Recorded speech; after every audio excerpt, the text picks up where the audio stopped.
Hello, everyone. My name is Lynn McEntee, and I'm your humble host of a program called Let's Talk. It's Youth Connections Café, hosted by Moksha Canada Foundation and supported by Let's Talk. It's a pleasure to be here as a host today, as a humble host, as I'm always meeting new people and learning and growing along the way. Before we get started, I just wanted to do a land acknowledgement because we are on a virtual platform, but wanted to respectfully acknowledge the land that we're on. All right. I'll begin by acknowledging the Indigenous people of all the lands that we are on today. While we meet on a virtual platform, I would like to take a moment to acknowledge the importance of the lands, which we call home, wherever we are. So thank you for allowing us to be here today. So for Youth Connections Cafe, we're about connecting, creating, and engaging our participants. And the underscore is mental health. We are supported by Let's Talk in terms of the programming that we do to shine light on our youth, but also to empower our youth, to unravel and to explore. So that's really, truly what we're all about today. And we've got a wonderful guest attendee and a guest speaker who will be with us. And we've had before for other programming that we do. And we're happy to share her knowledge. So just a little bit about Moksha Canada Foundation. And then we can get going. Moksha Canada Foundation brings awareness, we educate, we create needs-based programs in arts and culture, health and wellness. We foster and sustain healthy, vibrant, inclusive communities. That's on the forefront of everything that we do. And thank you to Moksha Canada Foundation and Let's Talk for allowing us to be here for Youth Connections Cafe.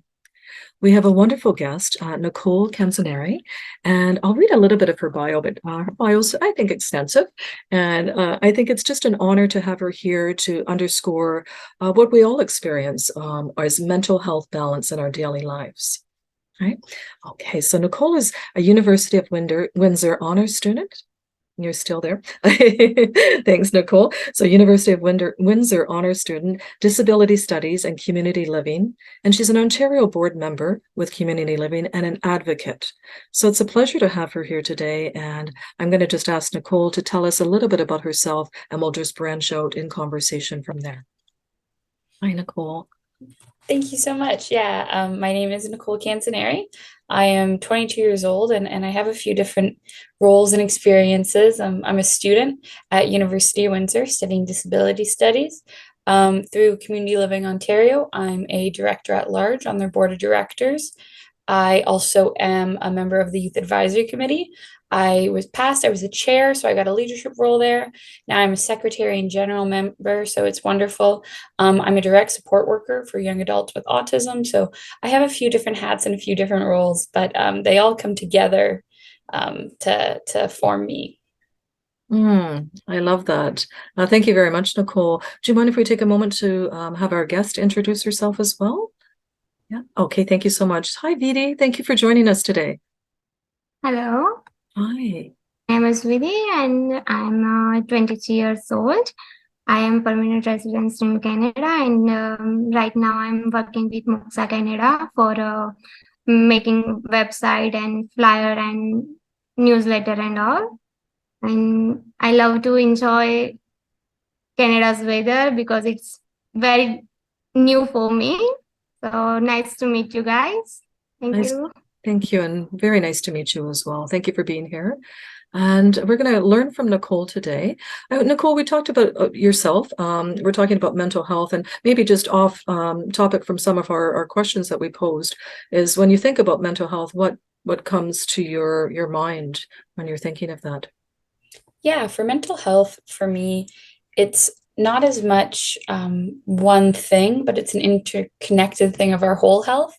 So I've struggled with my own mental health for years, and I've tried to handle it through just medication or just talk therapy or just school programming. But it's been about 12 years now of specialized stuff for mental health, and I've found that if it's not all interconnected, it's not always the most efficient, but it's also the same for when it's negative mental health.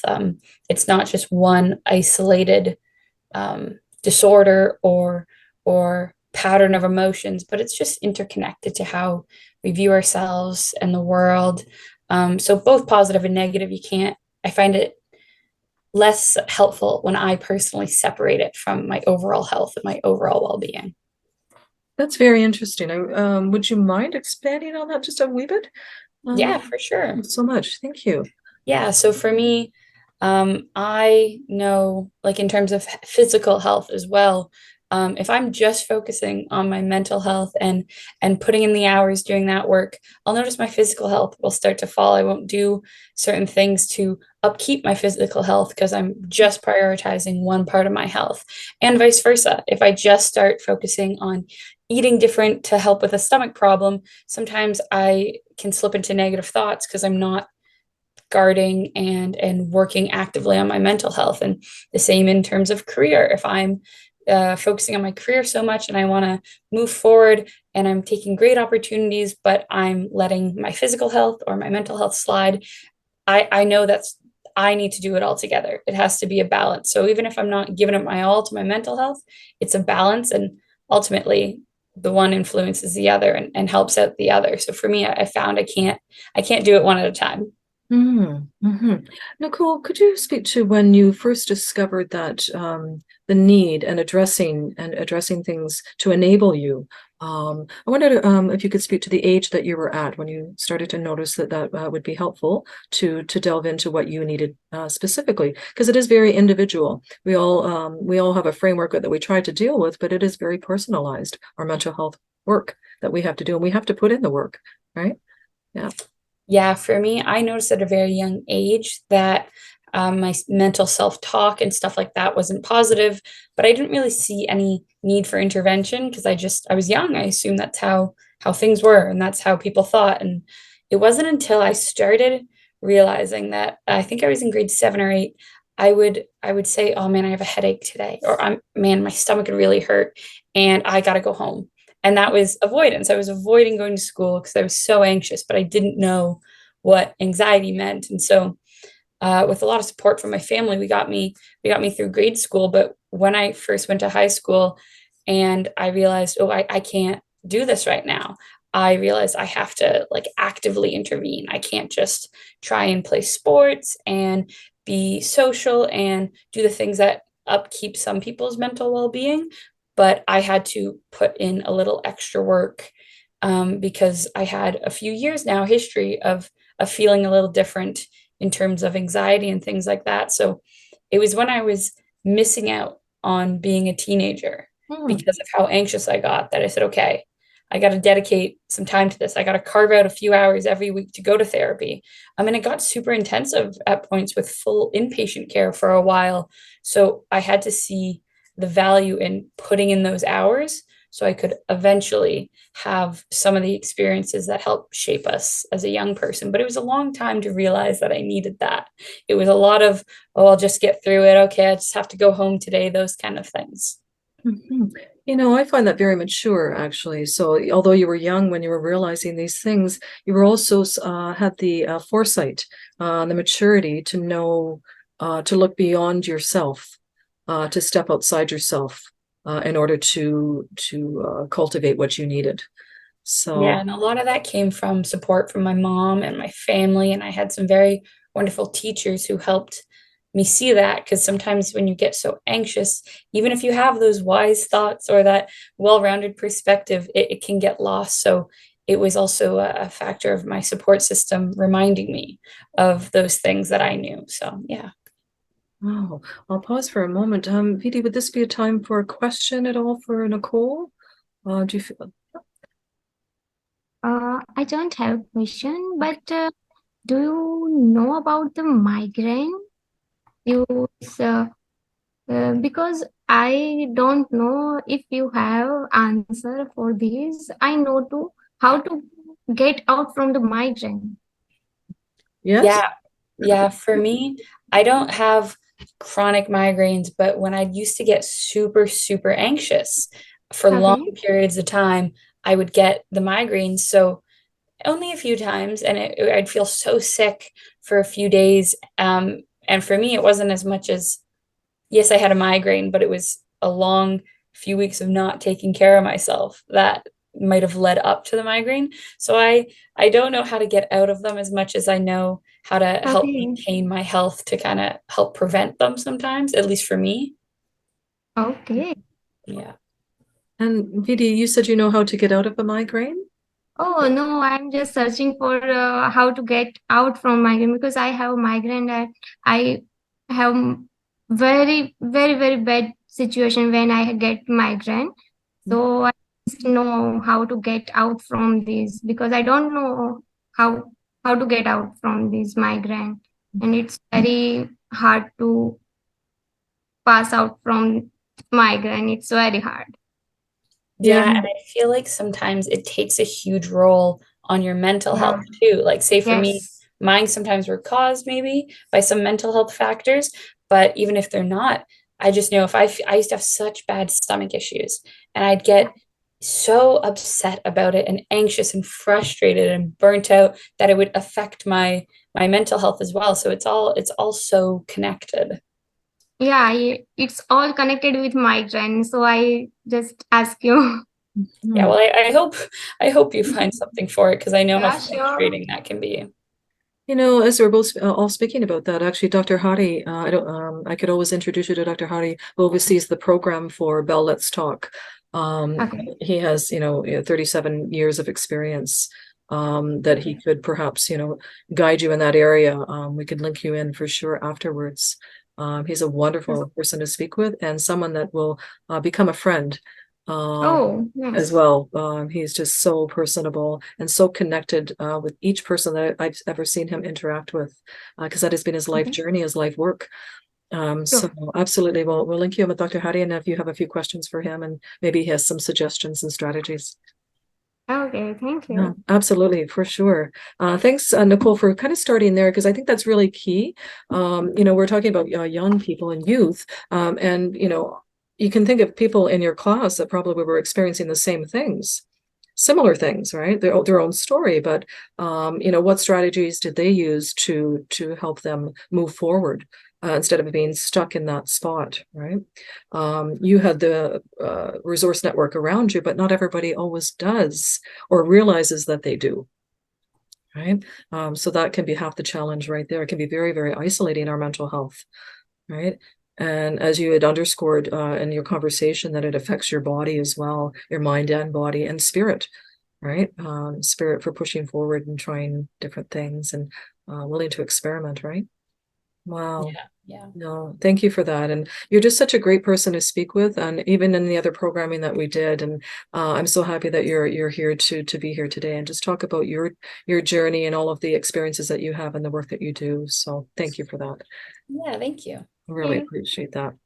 So I typed some questions in the chat that we kind of oversaw, had seen before, but in the meantime, you're working with social activism, really. And so how important is this to you then in terms of mental health balance, mental health awareness, raising consciousness in our society, connected with advocacy? Yeah, for me, I found with my mental health, it was a lot of dread and a lot of worry. And sometimes that worry felt so existential and I couldn't do anything about it. So when I started um, first taking leadership roles, even not directly being a leader, but being a part of something regarding advocacy and activism, I was like, wow, this makes me feel good. This relieves that dread a little bit. It relieves some of those anxieties, even if I'm not changing what I was worried about. So I found it was really fulfilling. So to maintain my mental well-being a little bit, I make sure I have the time and energy to participate in some things that are really meaningful to me. And not every job, like paid employment, can be meaningful. So for me, that means finding a job that pays and I can get regular hours so I can also still do volunteer work because that's what really fulfills me. And a lot of the stuff that fulfills me isn't always paid employment. So for me, it's a balance of knowing where you're at. If you need to make money and survive, that should be a priority. It's really hard to take care of your mental health if you're hungry. But for me, I was at a spot where I'm living at home, and when I was in high school, especially too, money was just going into a savings account. So I was able to to make sure I still had the time to do those things that fulfilled me, whether that's sports, whether that's volunteer work, whether that's activism. And that's for me what it was. Mhm. Thank you for that. And then could you speak to the work that you do with community living and underscore some of the titles that you have associated with your name?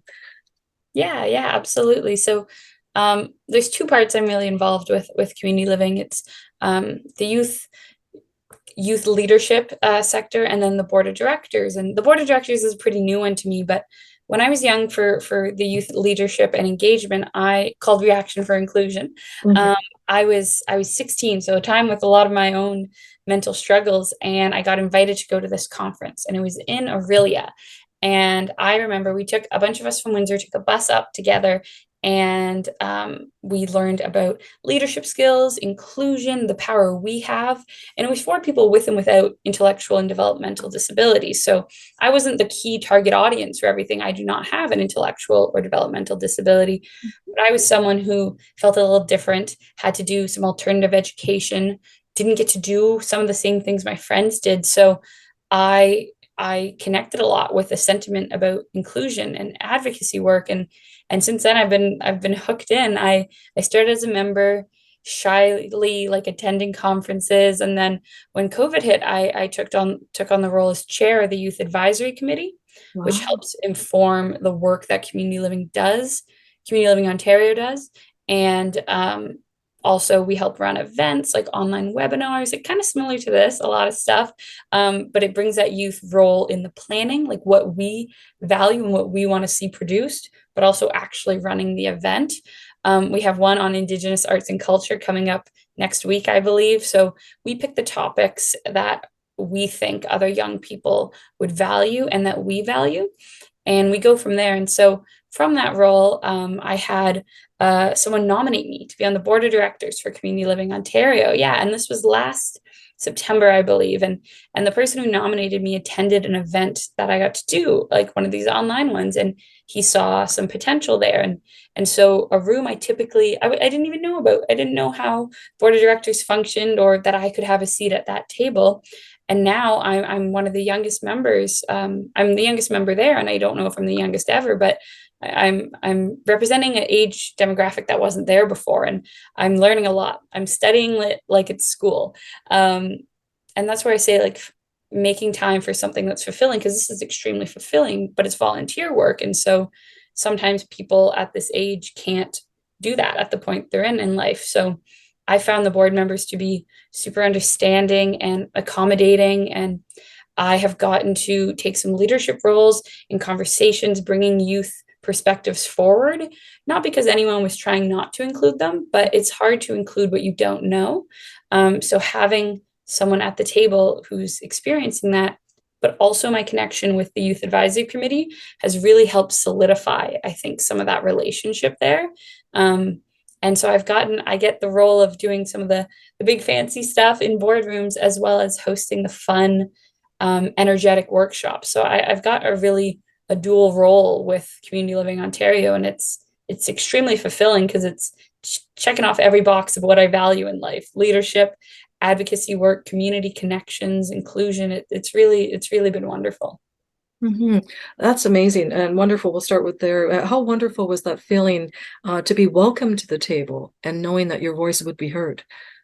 Right? Yeah, it was overwhelmingly positive. I was so emotional Yes. because, mind you, I went to this AGM where they elect the new board members, and I did not know a ton of people. Some people I did know, it was very much in the youth engagement sector or the local community livings in the Windsor and Essex County region, but there was a lot of people who were there who could vote, and I submitted a video and kind of a resume paragraph, and I was really concerned with how people would perceive me, whether they thought I could do the job. And even though I didn't fully know every detail of the job, I knew I had a committed personality. I liked doing this work. I cared about it. And I saw myself as someone who could grow into these kind of roles. And I'm really glad other people saw it. So it felt very validating that in a big room full of people where not everyone got elected, um, some people saw the value in at least having me in the room. And then in the actual board meeting, I ask lots of questions. There's finance terms I don't always understand, even though I understand some of the concepts and what it means, but the language sometimes is a barrier for me. And it's the difference between sometimes school language and business or professional language. And everyone has been so positive and telling me that it's important to ask those questions, because we'd rather have a board member who asks a ton of questions than someone who isn't engaged with the material. So that again was really, it knocked down any negative self-talk I had that I was stupid or I wasn't able to fill this role. And it really gave me that feeling that I could do it. Even if I didn't always feel it, these people in this room thought I could be here. So the least I can do is try. Wow, that's very cool. And you're speaking to inclusion, really, and the need for diversity and inclusion. Then could you branch off into the conversation and how important is inclusion to you and what does that look like? Yeah. For me, inclusion it's important to me because I have to live it. I shared with you previously, a lot of my friends from a young age have intellectual and developmental disabilities. And it's devastating in grade 8, 9, 10 when you see your friends not getting to do the things you do. I was upset. So my passion for inclusion started because I wanted my friends around me and I wanted them to, I liked those people and I didn't think I should make new friends just to be on the soccer team with me and just to do certain things. So it started very authentically for me. And I didn't even know what it was always called. But for me, my understanding of inclusion has evolved to just not just having a seat at the table, but authentic inclusion. And authentically, like involving people in the things sometimes we take for granted, big and small, simple pleasures like picking when you wake up, picking what you wear, picking what time you're going to shower, but as well as the roles of having a job, having a family, those things we don't always value if we don't know that some people don't get them. So inclusion to me means giving everyone that choice to live whatever kind of life they want to live, and to just create a community. Community is very important to me. Allowing people to engage in the community as much or as little as they want, but opening the door and changing things when they're saying, hey, this is a reason I can't join this community activity right now, or I can't feel included. Listening and adapting. So even my definition of inclusion adapts over time based on what I learn as I grow. That's really important to mention that. Thank you very much, Nicole, for that, because it is evolving and ever changing, right? As you grow as a person. Vidi or Anmoy, did you want to ask a question at this point? Jump in with anything? Maybe what inclusion means to you? You're welcome to jump into the conversation. We can go from there, but certainly no pressure. So for myself, and I'm thinking that's sort of my background as well as in education, cross-cultural communication, unity and diversity, and putting the unity back in community. That's the underscore of everything, and it's what you're talking about. For anywhere, it doesn't matter what part of the world you go to, you that is underscored. Putting the unity back in community and looking back to community for our supports, because sometimes in our present day world we move away from what has always been there, for us, right? We get caught up in some of the other distractions and such. But if we can create a network of acceptance and community, so that we can rely on and we can share our own knowledge for that matter, because there are sometimes people feel that they're not welcome at the table. So the work that you do and when you graduate from school, Nicole, I can see you creating a community of acceptance, a community of 100% authenticity. And when I hear you speaking, I would think that that's very important in the program that you do at school, but also on where it's going to take you in the future. Could you speak more to the authenticity and how important that is cross-culturally, and with mental health? Yeah, absolutely. And do you think maybe you could have a specific question for me to answer there, or a little more For guidance sure. there? Yeah, absolutely. So how important is inclusion cross-culturally when it comes to our mental health? Yeah, I think for inclusion cross-culturally, it's important to understand that you don't know everything as well. So for me, there's a lot of gaps I don't know based on just my experience, based on where I live, my age, my school. And so I think cross-culturally, I for inclusion, you have to look outwards a little bit, rather than, yes, look to your own community. But if you're seeing people who maybe are not in your community or are not in the conversation, looking outwards a little bit and seeing, why is someone not sitting here with me right now? And you probably don't know. You probably have to look out to other people in other communities, other areas of expertise. And I think inclusion doesn't always mean you know how to get everyone at the table, or why someone doesn't want to be at the table. But I think it's authentically like recognizing, like being realistic with yourself a little bit, recognizing that I don't know, I don't have the skill set personally to make this an all-encompassing, welcoming space. So where can I reach out to? Where can I look next? And I think in terms of mental health too, I think it's important to highlight the impact of not being included, what that can do on your mental health. And you see so many people with disabilities also suffering from psychiatric disabilities, mental health issues.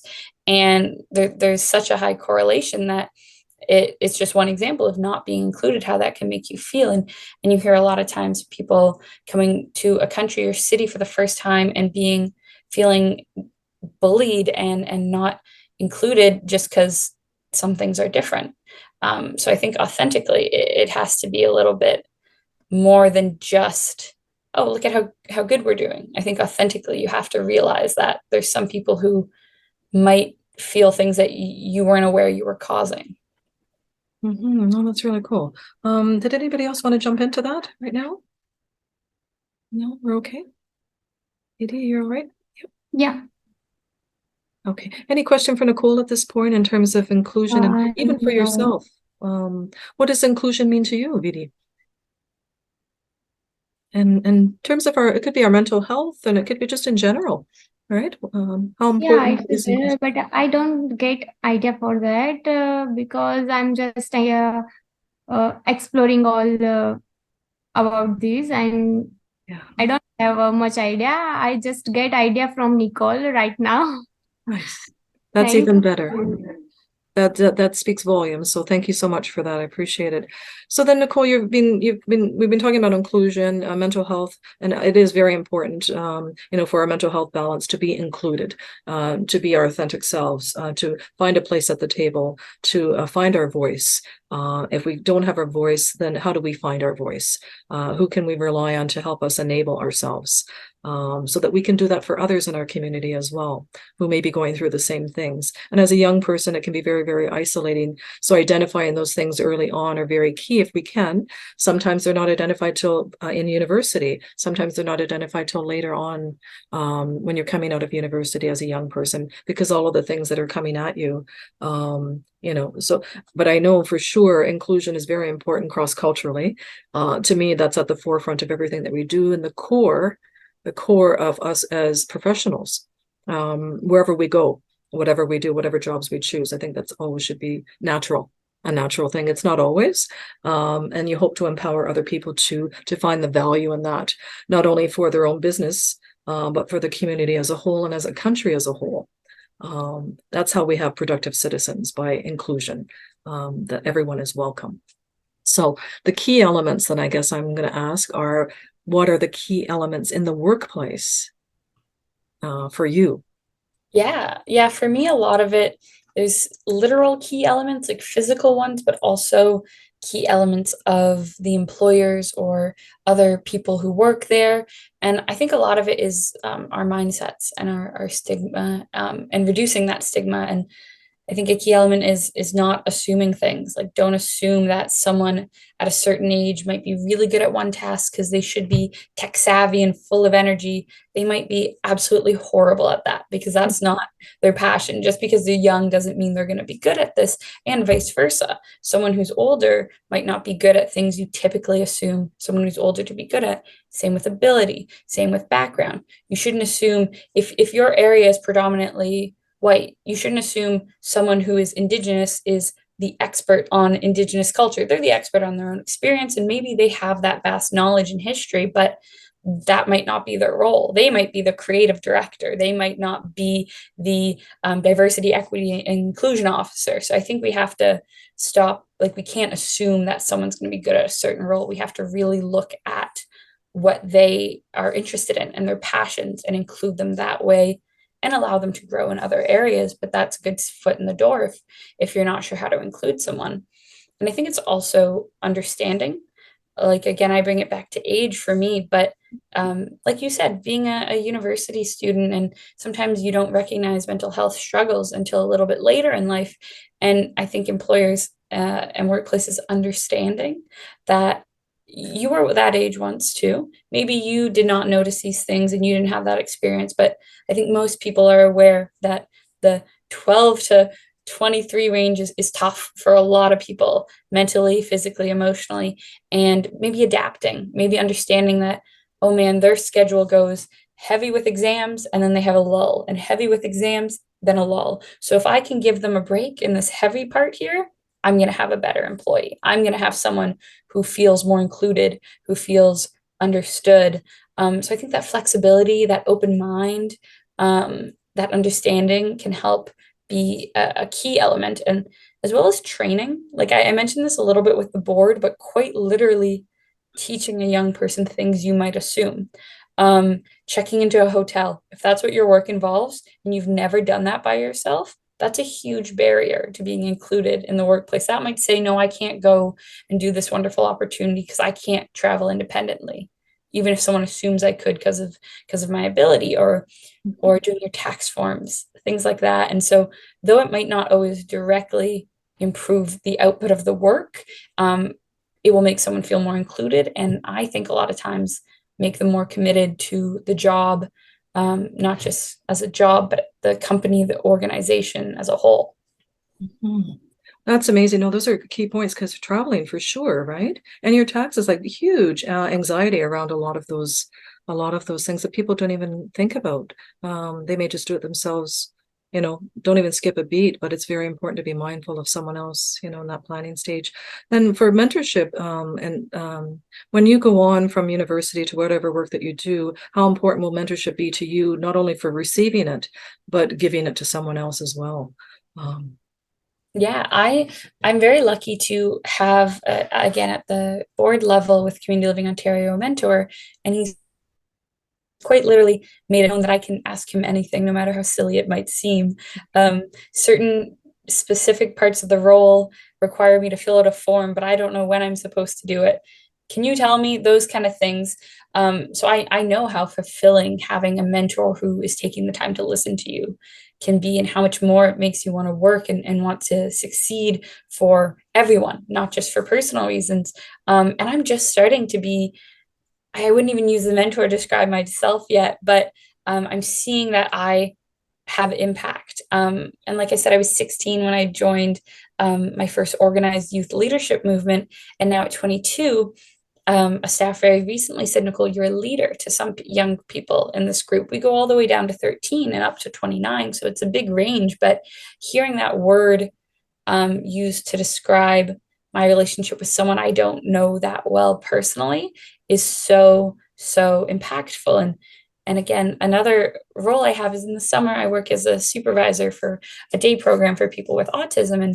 And some of my staff are fresh, they're still in high school. And I've been there a couple of years now, but I was in that role. And one of them told me the other day, like, oh man, I really just like modeling myself after you. And I find it, I do my work best. If I don't know what's going on, I can just look to you and literally look at what you're doing.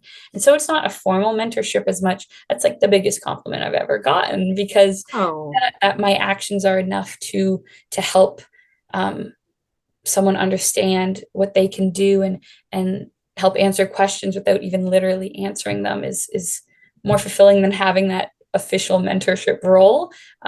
So I think the feeling, the sentiment is there for me, but both having mentors and having being a leader in some forms it makes the work fulfilling. It makes it worthwhile a lot of times.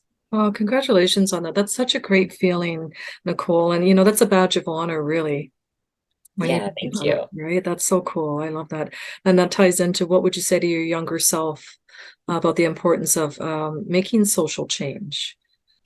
Yeah, for me, like I said, my younger self, it was a tough time. And so and a lot of the anxieties I had came from trying to make social change. Someone with anxiety disorder, it makes sense that um, doing activist work can be anxiety provoking. And so one thing for me, I'd tell her to keep pushing. Um, I'm so lucky I have role models in my life who have been doing this longer than I've been alive and who I can model myself after. And they have shown me at a young age, I saw them and how much they love their jobs and they loved their life because of their activism. And I saw it and I go, yeah, that's not going to be me though. This is just a big stressor for me. I care about it, but it's so hard. The bad might outweigh the good. But I would tell her to just keep pushing because there's so many people who understand the exact same feelings with, am I going to be taken seriously in this space? Am I going to be valued or am I going to be ridiculed when I walk out the door here? And I think telling her that your anxieties are going to be relieved because you're doing these things. Like youth work and youth activism has been the biggest support for reducing my anxiety because it gives me, it shows me the value in myself. So I think I would just tell her to really look at what you're doing. It's quite phenomenal. Even the very small stuff, it's more than you realize, and draw the value from that and just keep pushing when it gets a little bit difficult. You're awesome. Thank you. Thank you. I just love the way you articulate that. That's awesome.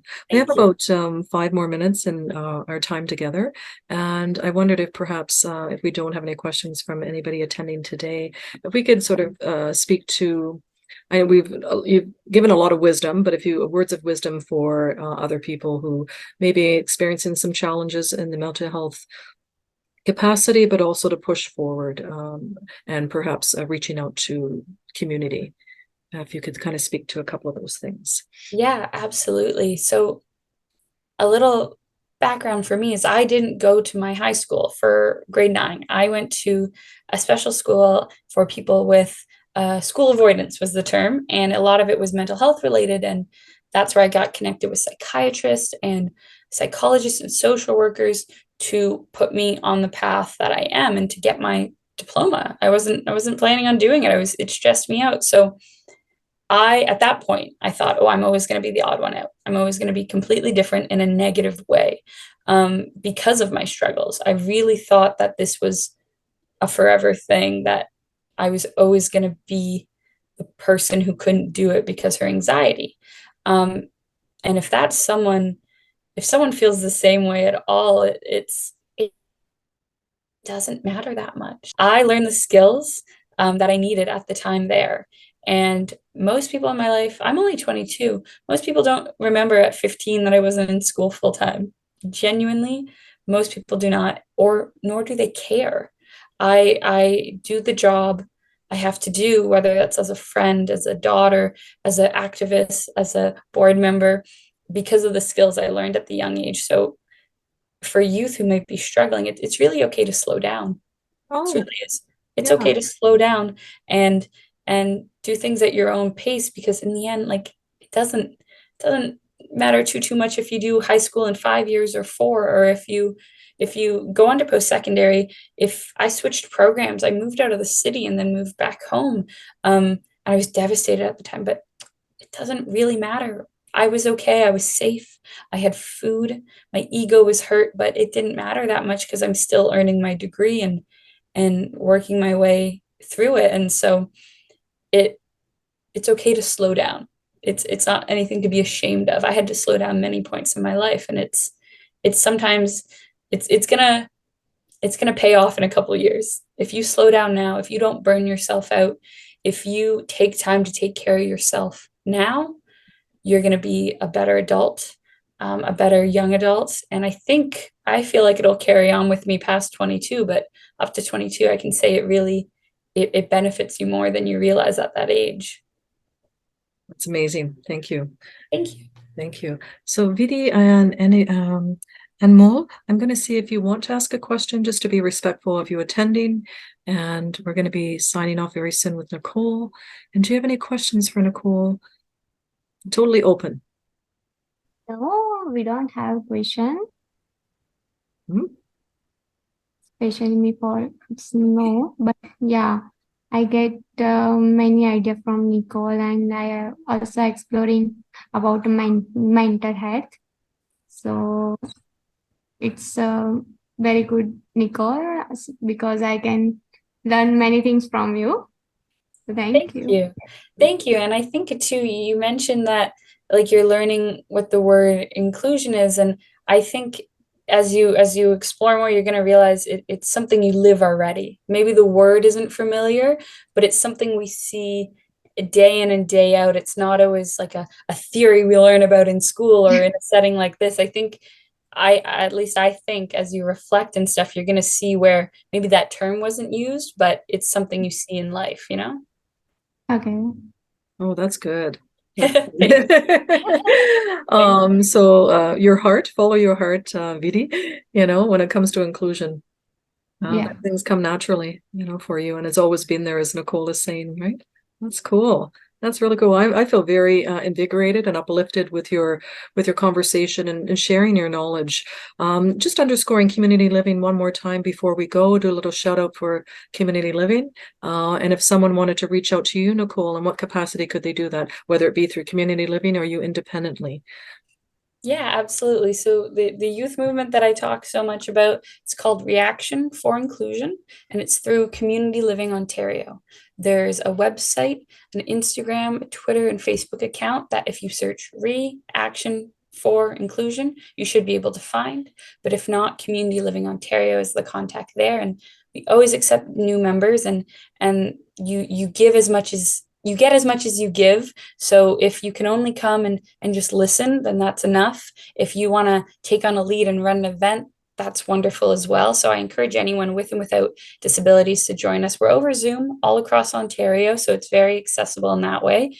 And then personally, I have my email as well. It's quite literally my full name at gmail.com. So Nicole Canzoneri at gmail.com.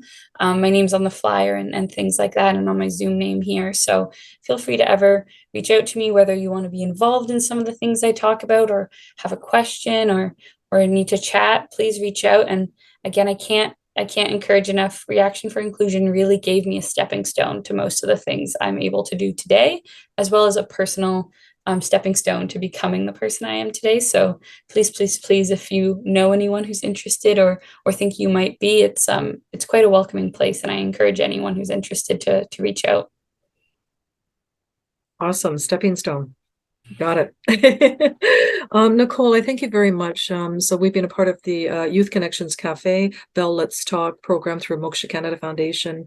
Had a wonderful guest today sharing her life knowledge, and hopefully we'll pass that on to others who have been listening in today, but also listening in the future as well. Thank you so much for our other guests for attending as well. And we look forward to seeing you another time in the near future, Nicole, hopefully. We'll be sure to share your contacts with other people should they inquire as well. Thank you. Thank you for having me. You too. Thank you so much. And I wish you well in your future endeavors, and we'll stay connected for sure. So thank you to our viewers and listeners for tuning in. Thank you. Oh, thank you. Thank you so much. And if you wanted to follow us on social media, feel free to do so. Give us a like and tell your friends about us as well. We're all about youth and underscoring our mental health balance. Thank you to Moksha Canada Foundation and Bell Let's Talk Youth Connections Cafe. My name is Lynn McEntee. See you next time.